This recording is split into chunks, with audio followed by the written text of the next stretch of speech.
Hi, everybody. Welcome to another edition of PHS Live.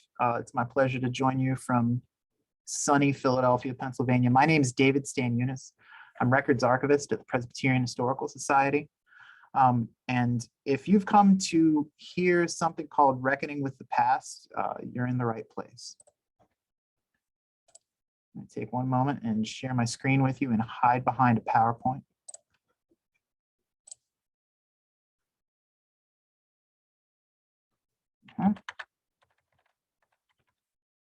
There it went. Sweet. So if you haven't met us before, the Presbyterian Historical Society is the National Archives of the PCUSA. We hold the records of 12,000 historic churches and about 16,000 cubic feet of national agency records spanning 5 continents over 200 years. And this means that we're asked to inform and educate the whole church about the things that you've actually done. The truth is a little more difficult than that. The archives doesn't work like Luke 1 through 4, where you have one voice making an orderly account. There's almost no certainty in what we're taught. There's only contest. But you, Presbyterians, as people who reform the world, can't live in ignorance of the contested ground of history. So what we're doing today is moving a couple of paths through it. These stories aren't mine to tell, and they are still in progress. They're still being told. But we're here today because archival labor in the building touches on each of the stories. So what we have are, I've kind of framed as like 3 lessons for archival practitioners. And the story, I think the lesson of the first story is that official minutes don't always carry proof, and power doesn't reveal its own errors. William Drew Robeson spent 20 years in the pulpit of Witherspoon Street Presbyterian Church in Princeton, New Jersey. He was known for his steadfast advocacy of civil and human rights for African Americans, and his activism would lead to his ouster in 1901. The charges brought against Robeson to Presbytery began with the accusation that Witherspoon Street, as compared to the African American Baptist and the African Methodist Episcopal churches nearby, had failed to thrive financially, and that he bore responsibility for that failure. An investigative commission of the Presbytery of New Brunswick pursued Robeson for 9 months, making its final recommendations in October of 1900.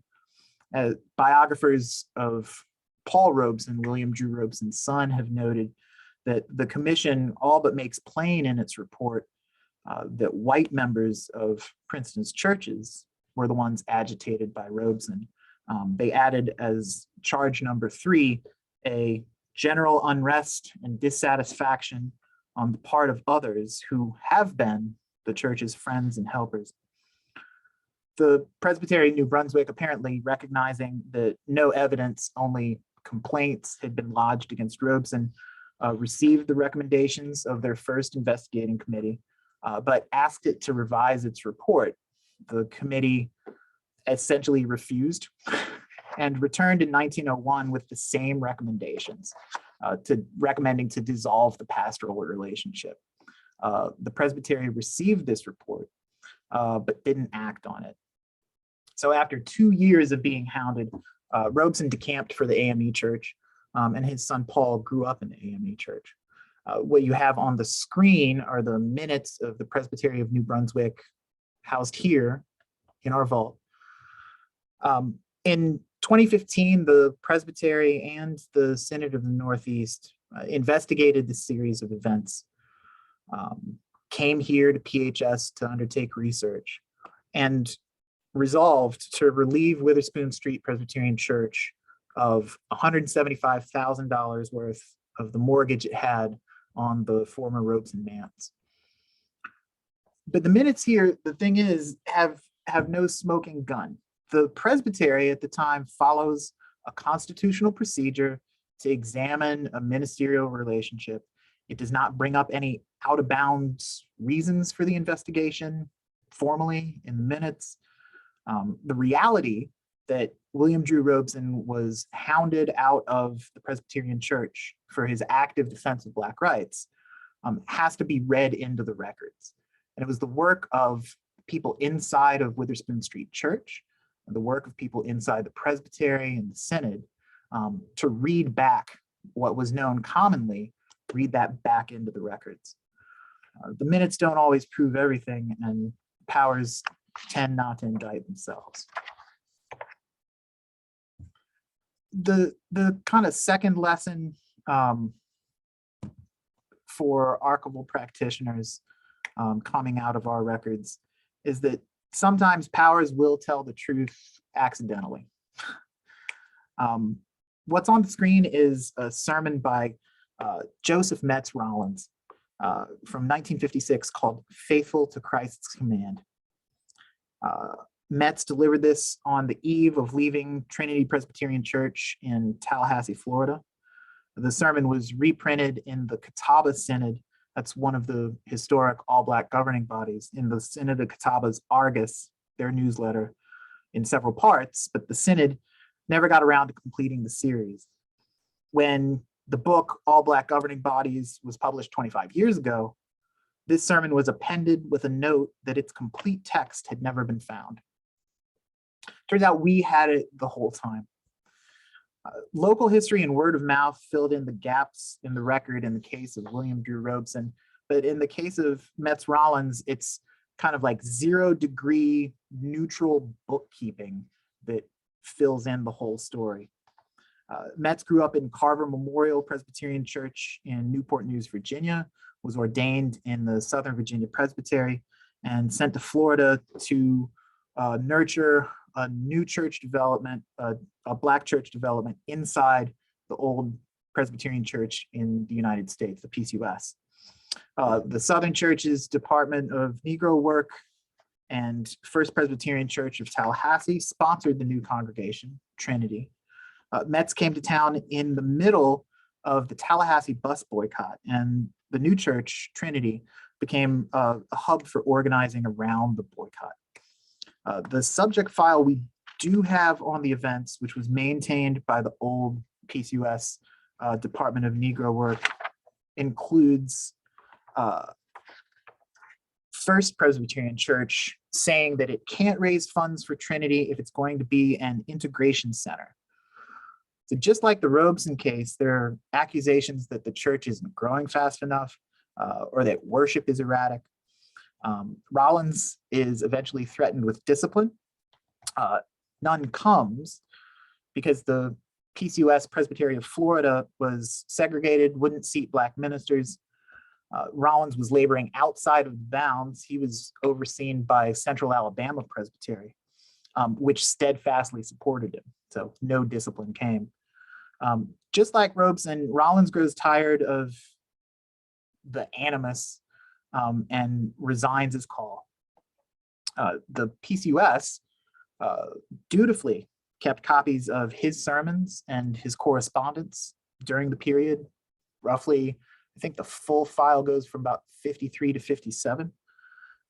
And the church paid, that is the national agencies of the church, paid First Tallahassee a few $100s for the expenses it incurred supporting Trinity. This was, I think, something like $600 that the church had laid out to hire an architect to draw up a plan for a new building for Trinity. Nobody, if you read the file, nobody comes out of the story clean. Even Lawrence Bottoms, who would be in less than 20 years after this story, he would become the first Black moderator of the PCUS. At that point, he was working for the Department of Negro Work. In May of 1957, he meets with members of the white Tallahassean Council supporting Trinity and says that in the future, Black ministers should be received into white presbyteries rather than for them to hold their membership in a Negro presbytery. There's multiple layers of irony going on, but one of them is that having segregated presbyteries maintained support for Metz. Even at a time when integration of church life was, in many regards, the work that was going on, it was having a body to support individual Black ministers was the thing that saved it. This would have been really like if he had been a member of Florida Presbytery, it would be the kind of arrangement that would continue white domination of dissident ministers. At the same meeting, Bottoms also just relays Atlanta's line. The policy of the Board of Church Extension was to consider desegregation not essential. It wasn't the work of the BCE to address desegregation in public life or religious life in America. And of course, Presbyterian evangelization of African Americans in Tallahassee and elsewhere would proceed within legally segregated society. What paralyzes me is that everyone in this story is doing their job and obeying orders, except for Metz and except for the people of Trinity. Correspondence gets carefully filed, phone calls are made, meetings are held, the official line of the agencies is transmitted down the food chain. And the whole contents of these transactions, these like kind of bureaucratic check-ins, eventually land in the archives, and they're filed under F for Florida. The records we have of those events illuminate the bureaucratic functions of the organization, and almost against their will, reveal how deeply embedded white supremacy was in official policy, how deeply embedded it is. So the third story that I'd like to tell, again, is definitely not mine to tell. And it can hardly be said to be about a dissident minister. It's about, about a remarkable kind of grace and acquiescence. I'm talking about repatriation and mutuality, about giving records back to people and sharing them widely. In 2019, the Presbytery of Northwest Coast was preparing to undertake reparative actions with former members of Memorial Presbyterian Church in Juneau, Alaska, and they called us up. Memorial had been organized among the Tlingit community in Juneau and was originally just called, it was reported either as Native Presbyterian Church Juneau or Tlingit Presbyterian Church Juneau. In 1962, the Presbytery of Alaska, believing that it saw segregation among Juneau's churches, moved to consolidate Memorial Presbyterian Church with another one called Northern Light. Memorial was, of course, Tlingit majority, but had long had white membership. Northern Light was white and Anglo. Memorial had been was organized in 1888. Northern Light was organized in 1891, but had recently built a new church building. And so the Presbytery opted to combine the communities into the one that had the newest church building. And the Presbytery moved to close Memorial Presbyterian Church and ushered its minister of more than 20 years, 22 years, Walter Soboleff, into service around the Presbytery as a mobile minister. Soboleff would later continue to attend Northern Light faithfully until his death in 2011. Northern Light's pastor at the time, Phil Campbell, has gone on record saying that the closing of Memorial came out of liberal racism. It looks like an instance where the desire to appear righteous, we no longer have segregated churches, overrode actually doing right.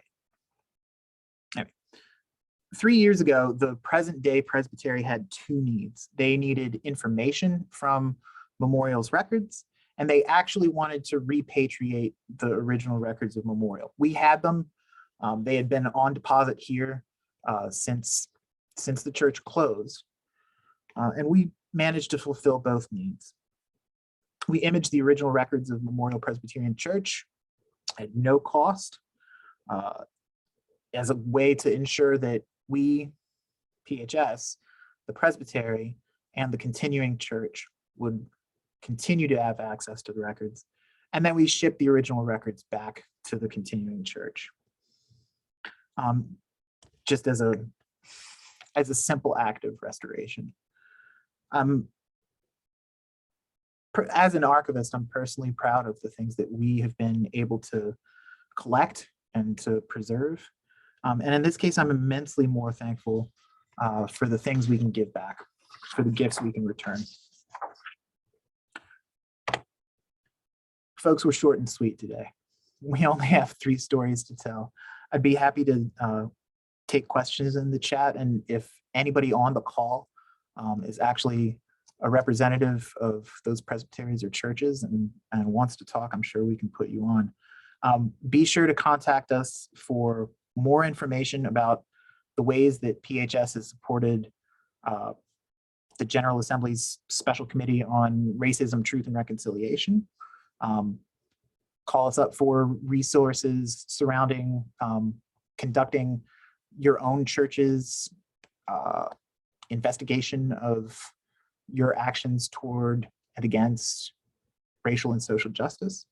And I'm going to drop into the chat here sooner or later last winter's talk, which was Lessons for 21st Century Abolitionists.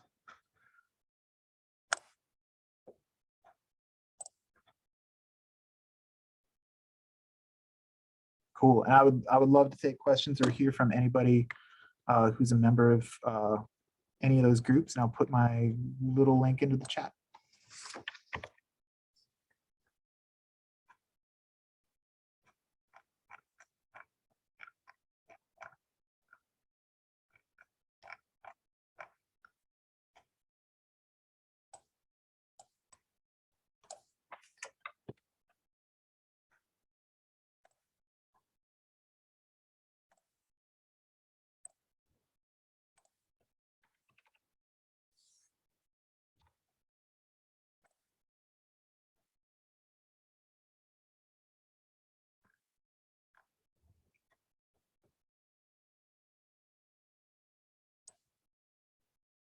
That's right.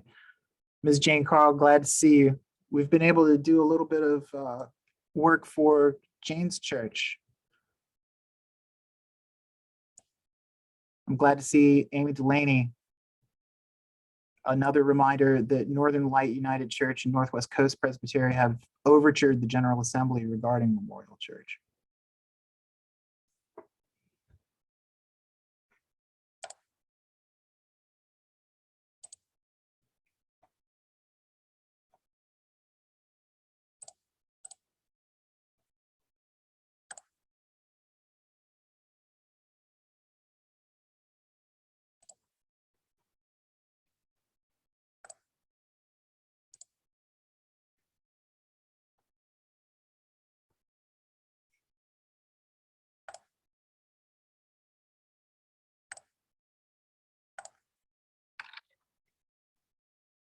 Well, I'm happy to be with y'all.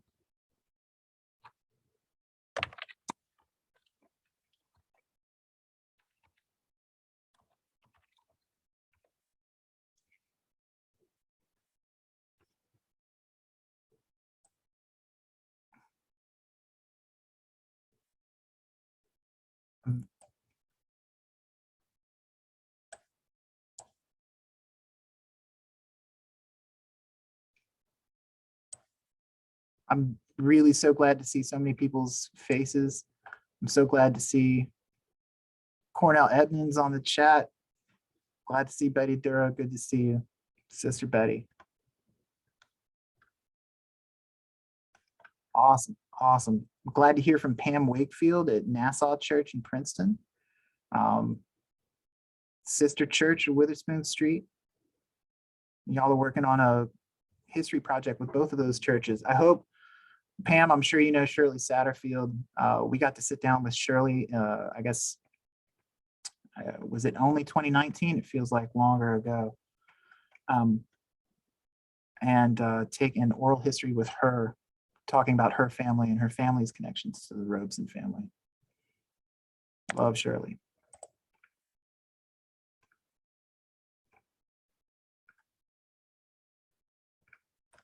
If I'm quiet for a few seconds, folks, that's because I'm reading stuff in the chat. Apologize.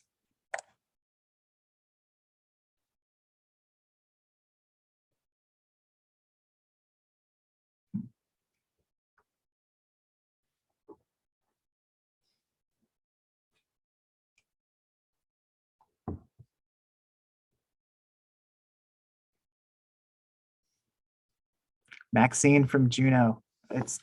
It's really our pleasure to return the records to you.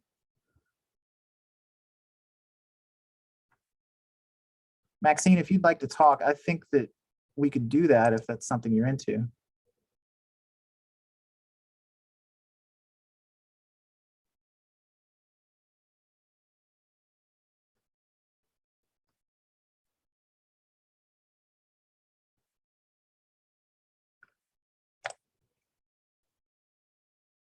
Oh, sweet. Can you hear me? Maxine, you're here. Welcome. I was 15 when the Memorial Presbyterian Church closed, and it was really an important part of my family. My dad and mother were elders in the church, and my mom was the secretary and treasurer. And it was really sad when the church closed and only half of the membership chose to join Northern Light. And after 3 years, less than a fourth were still there at the church. They just didn't feel welcome. And this was happening during a really traumatic time for Alaska Natives in Juneau. The city of Douglas, across the bridge from Juneau, burned down the Douglas Indian Village, all the homes, and in 1962. And then during urban renewal in 1970s, they burned down all the homes on 7th to 10th Street. And a lot of the people there were natives. And of course, in 1946, the territory finally passed the Anti-Discrimination Act. And before that, there used to be signs in the stores and restaurants, no natives, no dogs. And at the time, Walter Soboleff was there, the minister, and he was really an activist and a quiet activist. And so Native people got a lot of comfort from the church during this really traumatic time. And I'm on the overture committee, putting this overture to the National Presbytery to, in this summer, asking for an apology to the late Dr. Soboleff and his family and the Native community for the racist closure of the church. And that's, wow. And this has been a very rewarding, trying time for the overture committee and the other people in our church, because through the records and other research, we found out how terrible it was to close the church. Yeah. Maxine, thank you for your testimony. I'm so glad you're here. One of the things that, and I've done very, very little research into your church, but one of the things that becomes clear from people who talk about Walter Soboleff was exactly what you said, the kind of like his quietness and grace. You know, other folks, you know, I think that from what I've seen, he handled the kind of dismissal with grace and aplomb and continued to be part of Northern Light Church thereafter.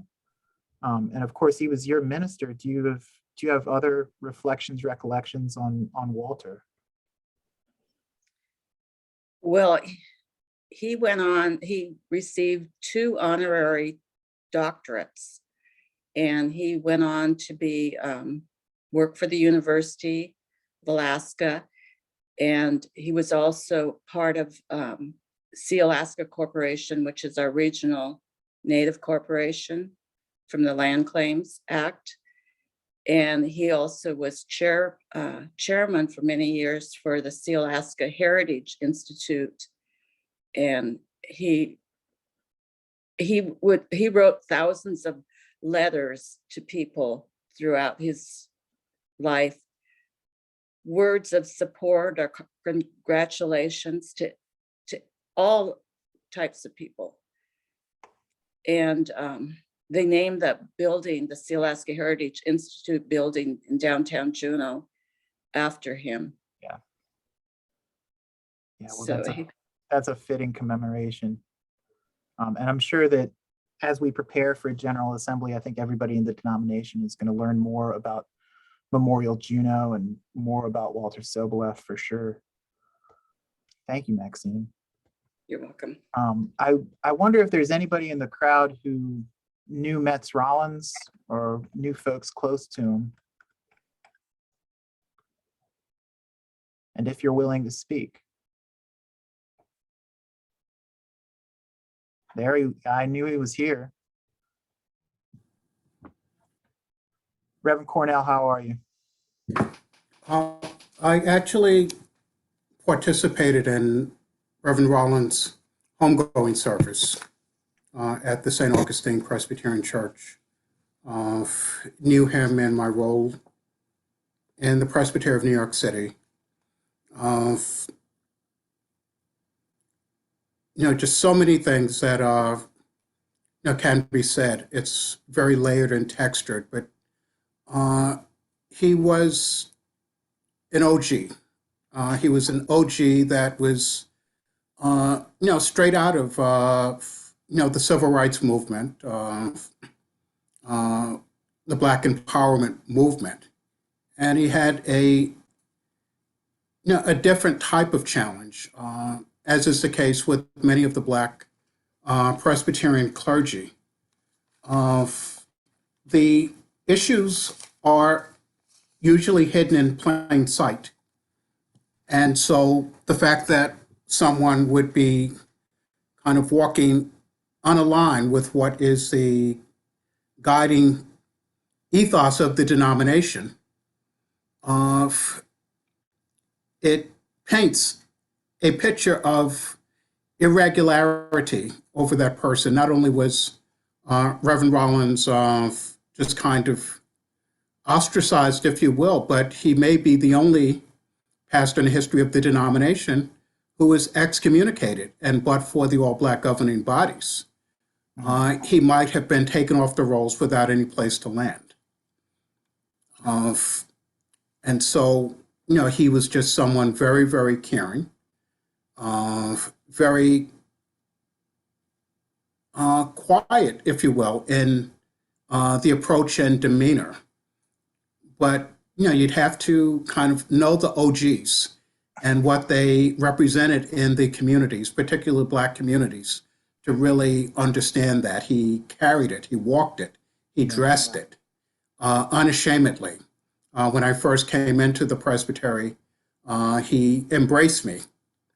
And I don't know if he called me young buck or something like that, but it was the type of language that let me know that there were these lions that were, just looking to care for the pride as long as they had strength. And so I was given that honor to speak at his homegoing because I was part of a community of people that was trying to assure that he would receive care up until the time that he received his last breath, which was not part of the normative operating of the denomination. When he retired, he was pretty much just kind of left on the margins. And but for people coming together to make sure he received the sacraments, received visits, he might have disappeared in obscurity in the same way that many historical Black Presbyterian clergy have. The Reverend Samuel Cornish. Very few people know where he's even buried. And he had an extraordinary place in history in the denomination, but was marginalized and left to obscurity. Yeah. And just one last thing, because I've been talking too much. Of course. And how things can be hidden in plain sight. The issue of Witherspoon, it came to my attention in 2007. And that's when I brought it to the attention of some folk at Witherspoon, because I had previously been the seminary intern there. And in the Journal of Presbyterian History, the fall-winter issue, volume 85, number 2 of 2007, on page 122, the question was asked. And the question, I tried to keep it in front of people for those years leading up to when folk finally went down to do the research. And it just didn't fully answer the question, but it provided some partial remedy in terms of reparations. But it was, in fact, the Historical Society, or the author of that article, who asked the question as to what happened. It was just, it was regular in the operation of the New Brunswick Presbytery, but it was highly, highly suspect. And it's only regular because someone doesn't challenge its regularity. Yeah. That's the key, isn't it? All of the actions are decent and in order until they're challenged. Exactly. As a polity wonk, as a former clerk. Yeah. And when in teaching other clerks, I would say that Presbyterian polity in a nutshell is you can do whatever you want, so long as no one complains. Timely. Cornell, I'm really excited to hear from you as ever. I need to make sure that I tell our audience who you are, at least in part. Cornell Edmonds is a member of the PHS board, and you've been a member of our board for many years, for at least 4. And prior to that was stated clerk of Presbytery of New York City. And that's the capacity that you and I met in. So it's great to hear from you again. Thank you.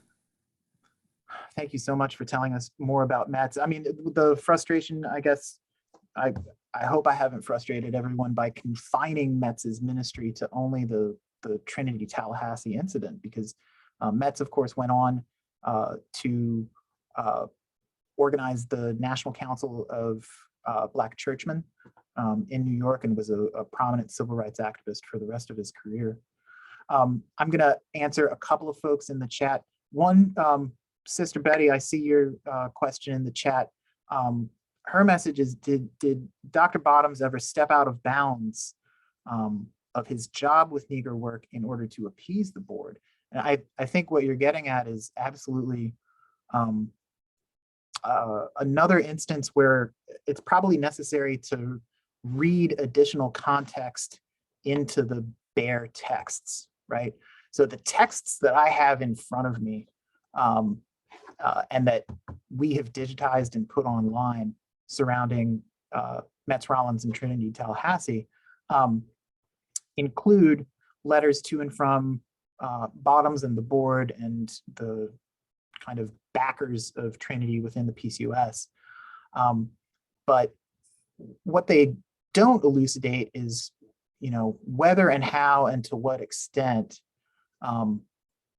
Bottoms simply had to be the bearer of bad news, or the kind of internal politics of being a very high-placed Black man inside of a denomination that, until 1964, had segregation as an official policy. So Betty's comment, I think, is absolutely trenchant. I see also we have a kind of tactics, a tactical question from Bill Wakefield. Does PHS have the capacity to help churches do their oral histories, or some guidance in how to do it? We have a whole variety of kind of tactical guides online on our webpage. We have a fairly old but worthwhile guide to writing your own church history. We have a page of resources on self-study surrounding racism. And I think the key part of that set of resources is we've republished the sort of self-studies on racism that were conducted by 3 congregations. I think it's First of Ewing in Trenton, New Jersey. I know Light Street in Baltimore, and there's one that I've forgotten, and forgive me that I've forgotten it, but I think the Light Street Baltimore one has been a useful guide and beneficial for other people. And by the by, if you're on this call and your congregation has already set about the business of doing a self-study surrounding racial justice, keep us in mind for when you're complete, because we intend to compile as many of those self-studies as we possibly can, and we'll keep adding them to the page on resources for self-study around racism.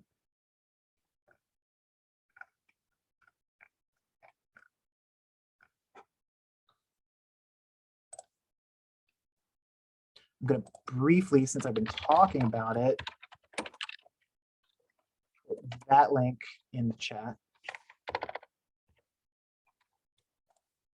I think I gave you guys a bum link for the chat I did last year on abolition. I'm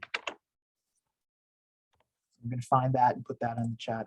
And then if anybody else has further reflections about their church, if anybody knew any of the people we mentioned, I'd love to hear from you as well.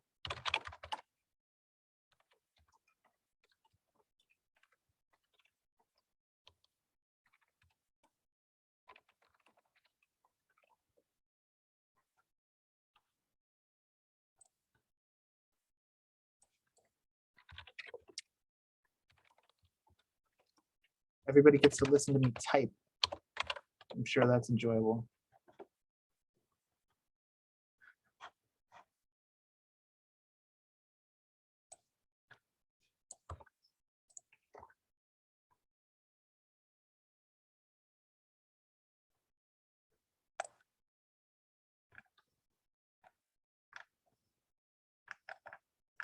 Oh yeah, Bobby Neeson.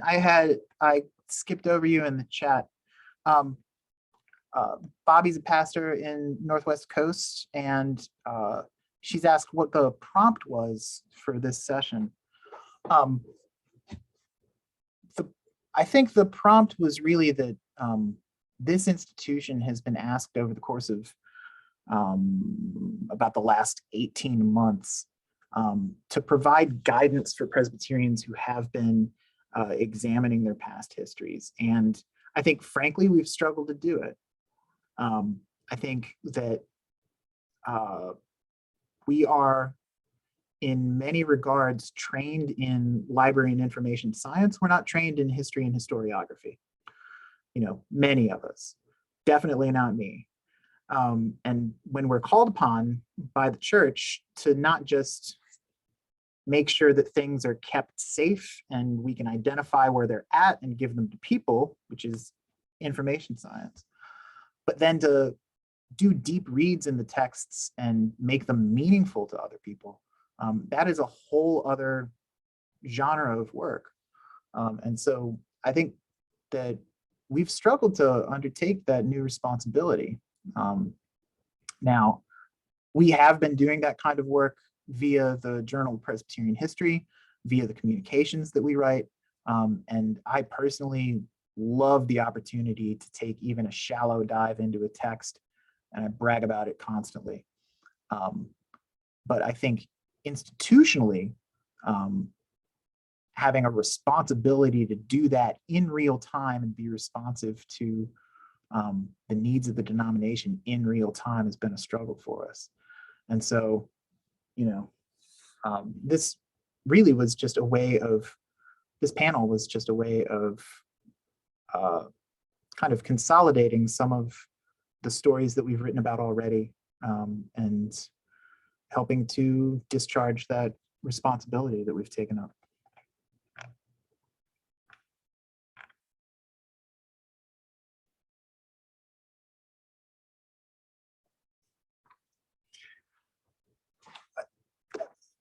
Sister Betty has asked if I'm compiling this as an essay form with my comments about needing to not live in ignorance. Well, first of all, this has been recorded. It's going to be on YouTube and on Facebook Live and available for everyone. So it's going to include everything I've said, and for better or worse.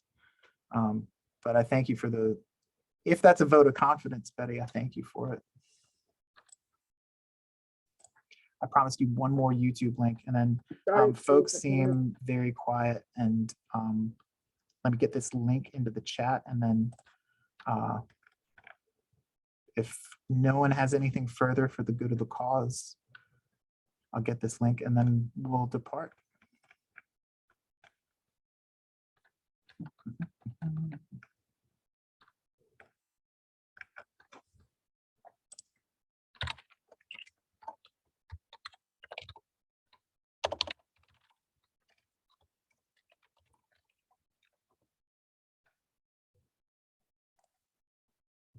Got it.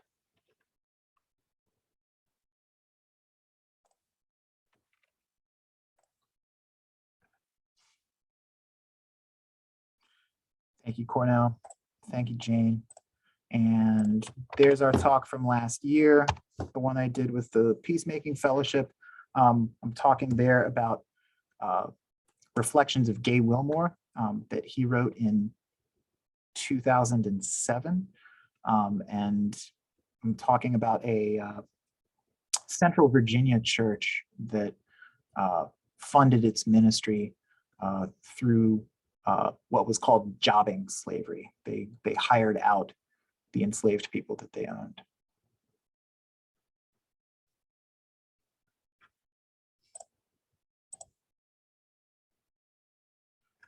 Cornell, again, do you have your hand raised? Are you still here? David, I just want to say before we close, just how appreciative I am of the work that you are doing and the sensitivity that you are bringing to the Historical Society, because there are so many important gaps that need to be filled and stories that need to be built upon. And you've really provided an opportunity for that through your sensitivity, your wisdom, your insight. And I just want to acknowledge that for the record. Cornell, I appreciate you so much. I would not be on these stories if it wasn't for your lead. And so this is just going to be a mutual admiration festival between me and Reverend Cornell. Yeah, this is the good business of being an archivist, like uncovering paths toward truth and uncovering paths toward reconciliation. That's the thing that makes it really meaningful. So I appreciate you. All right, folks, my links are in the chat. I'm very glad to have heard the personal testimonies from Cornell and Maxine, and thank everybody for coming. And stay tuned for the next PHS Live in February.